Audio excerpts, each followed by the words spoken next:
Who almost played Black Widow? What actor missed out on Wolverine? What iconic role did Tom Cruise miss out on? All of these answers and more as we dive into our list of actors who missed out on iconic roles.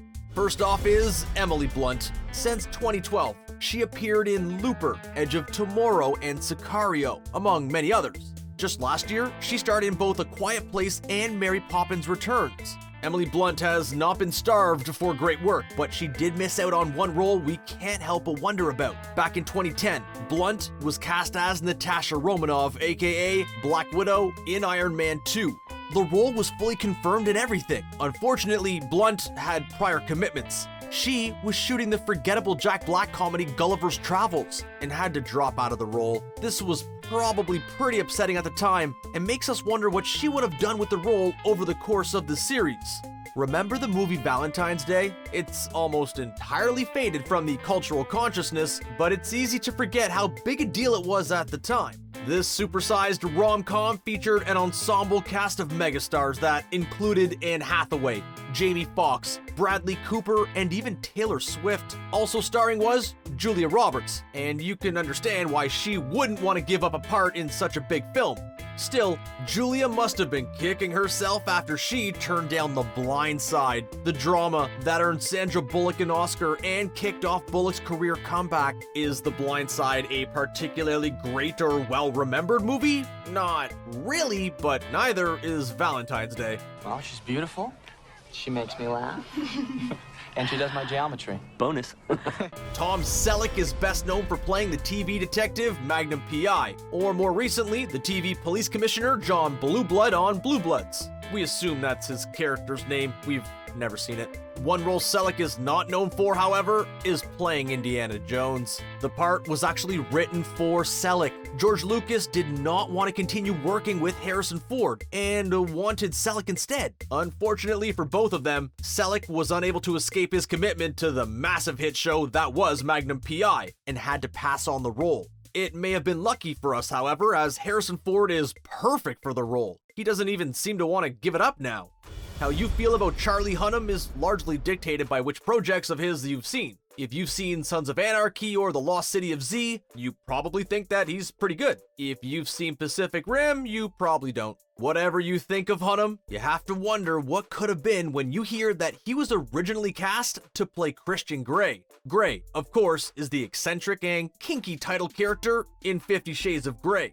Hunnam was probably bummed to lose out on the role, but he was wrapping up the final season of Sons of Anarchy and was unable to make time to shoot. It probably sucked to miss out on the paycheck, but we are happy if it allowed him to make Lost City of Z, a fantastic and underrated film. The Phantom of the Opera is a divisive musical to say the least, and its 2004 film adaptation is now mostly looked back on negatively, if at all. Still, the movie drew attention to its leading lady, Emmy Rossum, who rode the wave to an acclaimed and long-running part on the TV show Shameless. But the role in Phantom was not always hers. Anne Hathaway was originally considered, but was forced to drop out due to commitments to the sequel Princess Diaries 2. We're sure Anne was upset at the time, but her career since then has done just fine. She landed The Devil Wears Prada a few years later and has appeared in countless great films since. From Brokeback Mountain to Interstellar, she has never struggled for good work. Quentin Tarantino is known for his unusual casting choices. He's always been happy to use A-listers just as readily as he will use 80s sitcom stars. Still, it's genuinely hard to picture Jennifer Lawrence playing the part of Daisy Domergue in The Hateful Eight. No. Yeah. Domergue is an endlessly evil character, and she's played with cackling glee by the great Jennifer Jason Leigh. It's fascinating to imagine Lawrence, an actress in her 20s, playing the same nasty character. Apparently, though, Lawrence was Tarantino's first choice, only dropping out due to the prior commitments to the David O. Russell film Joy. Joy received mixed reviews, but it did garner Lawrence a Golden Globe and an Oscar nomination. Still, it's hard to argue that Daisy Domergue is not the more memorable role. Has anyone checked up on Sam Worthington recently? He appeared in a recent Netflix movie, but otherwise, we haven't seen much of the guy. Worthington was the star of James Cameron's Avatar. Though his career hasn't exactly taken off since then, Worthington's presence in film history is cemented by his participation in the phenomenon that was Avatar. But he was not the only actor considered for the role. In fact, the part of Marine, Jake Sully, was almost given to Matt Damon. Unfortunately for Damon, he was busy shooting The Bourne Ultimatum at the time and could not make the trip to Pandora. Maybe he will appear in Avatar 2, which at this rate will probably come out in 2050. Legend has it that a fan once approached actor Kevin Costner and said, "Kevin, I loved Waterworld." Costner replied, "So you're the guy." Gills. Waterworld was a passion project of Costner's and a massive flop. It was widely mocked by critics and audiences alike for its odd Mad Max on boats premise. To make matters worse, Costner lost out on an iconic role due to shooting commitments with Waterworld. Costner almost played Andy Dufresne, the main character of the Shawshank Redemption. Shawshank is beloved and currently sits atop the IMDb Top 250, declared by the website's fanbase to be the best movie of all time. The classic prison drama pits hopeful Andy Dufresne and his friend Red against a warden and an entire system that looks to break them. Costner is probably the only person to wish he took a trip to that prison. Sarah Michelle Gellar is still best known for her portrayal of Buffy on Buffy the Vampire Slayer, but she could have been known for two iconic roles if she hadn't been so committed to her television work. You see, Gellar was playing a part on the soap opera All My Children when she was offered the role of Cher Horowitz in the classic teen movie Clueless. If you haven't seen the movie, it follows popular girl Cher as she navigates various suitors and challengers to her social throne. The role eventually went to Alicia Silverstone, who gave a committed, career-defining performance. Still, you have to wonder if Gellar regrets being unable to make Clueless, a movie that remains beloved and still holds up 20 years later. All the actors on this list lost out roles because they were starring in other projects, but not Angelina Jolie. Jolie was busy directing her own movie. In the early 2010s, Jolie took a break from acting to pursue a few passion projects as director. The first was In the Land of Blood and Honey, a gritty war drama set during the Bosnian War. Around this time, Jolie was offered the lead role in Alfonso Cuarón's Gravity. The role eventually went to Sandra Bullock, who was nominated for Best Actress at the Oscars. It's hard to imagine that Jolie regrets this choice though. See, though this film and her subsequent directorial efforts, By the Sea and Unbroken, weren't particularly successful or well received, it seemed like they were what Jolie wanted to do as an artist. Michelle Trachtenberg is perhaps best known for playing Buffy's little sister Dawn on Buffy the Vampire Slayer, but she turned down another major vampire role, which could have changed the course of her career. Trachtenberg was offered the role of Bella Swan in the original Twilight film, but had to turn it down to shoot 17 again. Though Twilight certainly made a bigger cultural impact than 17 again, it wasn't an entirely positive one, depending on who you ask. Still, it was inarguably a major franchise that launched stars Kristen Stewart and Robert Pattinson into the mainstream, allowing them to participate in artier, more celebrated projects. It's funny to think of them now as coming from Twilight, after having starred in films like The Cloud of Sils Maria and The Lighthouse, respectively. Who knows what Michelle Trachtenberg would have been up to by now. You may not know the name Burt Ward, but you certainly know his most famous character. Ward played Robin on the 60s Batman TV series, which was a massive hit. Like his co-star, Adam West, Ward struggled to escape the shadow of his early success and, unlike West, was unable to pivot his persona into cameo appearances on adult-oriented cartoons. My God, I'm a tomato!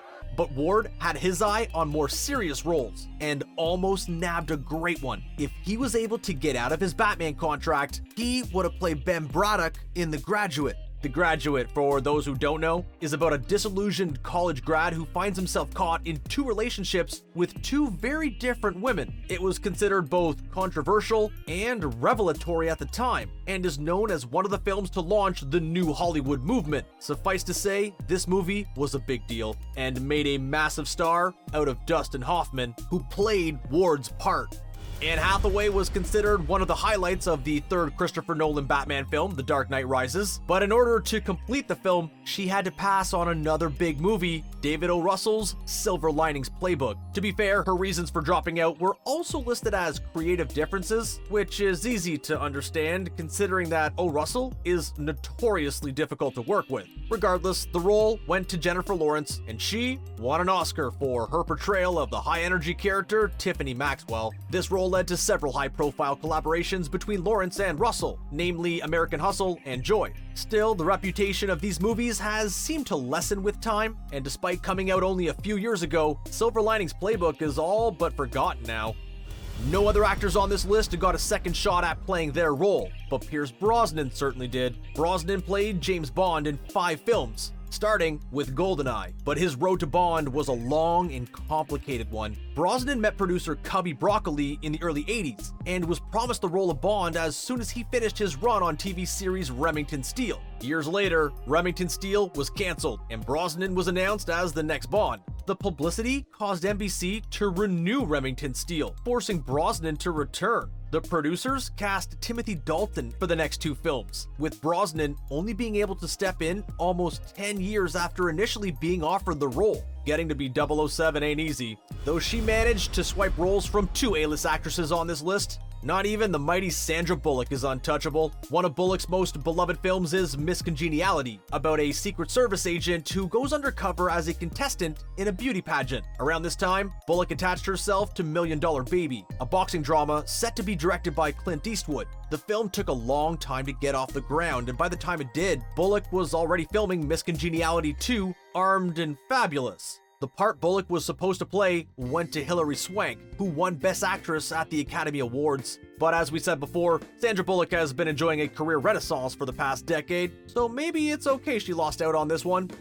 It feels like Leonardo DiCaprio has been on an unstoppable tear for the last 2 decades. From Titanic, to The Departed, to Inception, to Once Upon a Time in Hollywood, DiCaprio has appeared in many well-remembered and well-regarded films, but there is one that he missed out on. That role is that of Patrick Bateman in Mary Harron's ultra-dark satire, American Psycho.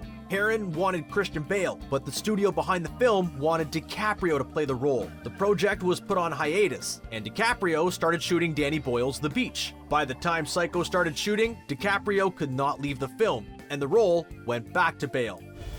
Speaking of actors who seem to have been super famous for their entire career, it's hard to beat Tom Cruise. Though his public image has certainly had its ups and downs, Cruise has retained a steady domination of the box office since he first emerged in the 80s. It feels like, movie-wise at least, he can do no wrong. He consistently makes all the right moves. It's ironic then, perhaps, that the 1983 sports drama All the Right Moves is not considered one of them.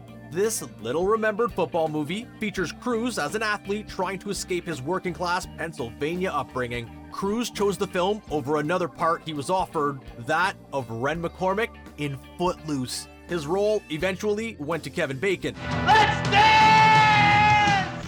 We all love the Planet of the Apes reboots. They updated the premise in intelligent ways and provided thought-provoking prequels to a sci-fi classic. In 2001, Tim Burton and Mark Wahlberg tried to relaunch the franchise, only to be met with horrendous reviews. Also starring in the film was Tim Roth of Reservoir Dogs fame, who played the villainous General Thade. But around the same time, Roth was cast in another villainous role, that of Severus Snape. Roth tried to fulfill both commitments. Eventually, though, he was forced to drop out of Harry Potter, giving Alan Rickman a chance to step into the now iconic role. That one had to sting. It's easy to forget that Johnny Depp, now best known for his offbeat roles and personal scandals, was once a teen idol. After appearing in the first Nightmare on Elm Street film and the 21 Jump Street TV show, Depp was a hot commodity in the 80s. This was probably why he was director John Hughes' first pick to star in Ferris Bueller's Day Off in the title role. Depp, between shooting the comedy Private Resort and the drama Platoon, was unable to appear in the film, and the role went to Matthew Broderick. Though he's done comedies before, it's hard to imagine Depp wouldn't have made Ferris Bueller, a character who is already secretly a psycho, seem even more intense. Maybe this one was for the best.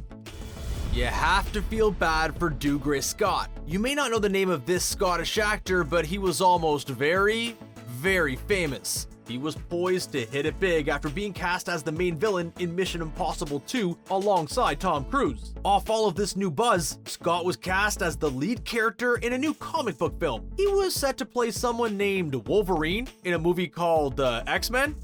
Sounded good. Then, Mission Impossible 2 went over schedule, and Scott was forced to drop out of X-Men. He was replaced with little-known Australian actor Hugh Jackman. The rest, as they say, is history. Not only did Scott miss out on a potential 20-year run as Wolverine, but Mission Impossible 2 is almost universally considered to be the worst film in the franchise. Poor guy.